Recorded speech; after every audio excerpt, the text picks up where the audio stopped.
people, and some of them were military, who swore an oath to uphold our Constitution and just tackled an elderly woman over a gun. And society remained silent. Until the video finally surfaced and there was finally a little bit of an outroar. So just think about this. Let's put chips in the guns.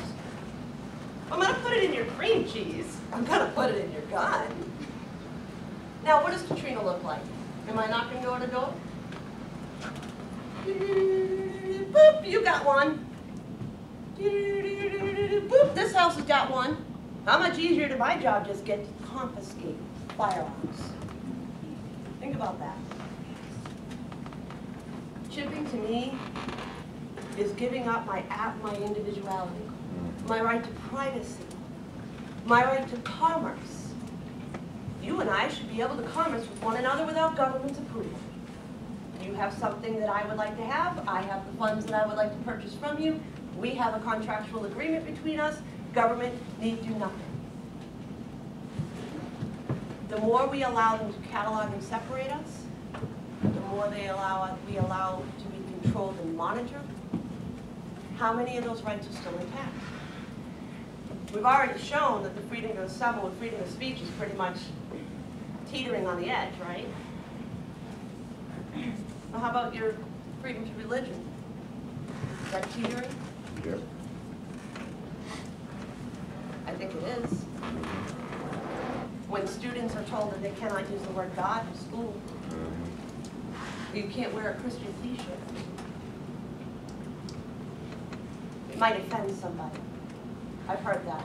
That's actually happened. There was a teacher out in the Midwest who was suspended from school for refusing to not wear her cross. Because they passed a school rule that said no religious anything is allowed on school ground. And the cross she wore every day of her life and never took off, she was suspended from school for refusing to take it off. Thank God she refused. Got some media attention.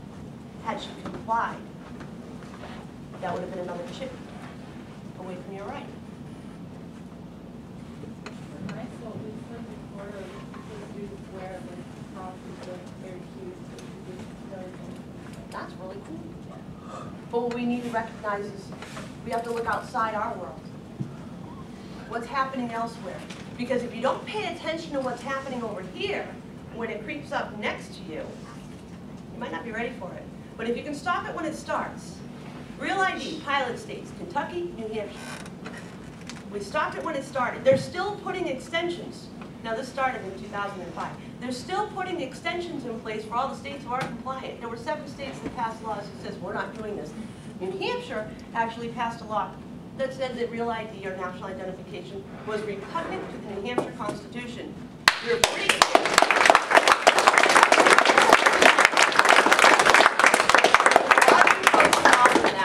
That wrote that bill, and I worked on the outside from that one. But if we hadn't stopped it at that level, how many states would already be Real ID compliant now? There aren't as many. There are some. There's actually a push in New Hampshire to create, like New York has, the option to buy the enhanced license.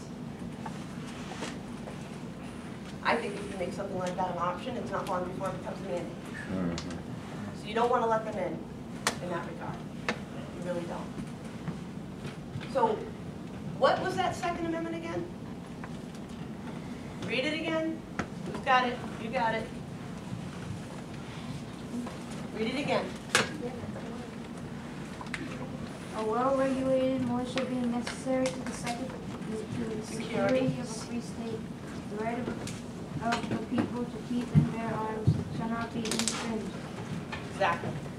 The right to defend yourself, your family, your property against criminals or tyrannical governments shall not be infringed by government. It is God-given. You were born with it. God gave it to you. Man doesn't have the right to take it from you. And with that comes the ability to protect our right to freedom of speech, freedom of religion, freedom of the press, right to assemble, redress of grievance, and everything else, right to privacy, right to property. All of that comes with it. That's why knowing, understanding, and believing in the Second Amendment is essential. Because if you don't grasp that, you have nothing to protect it with when they knock at your door, like they did in Katrina.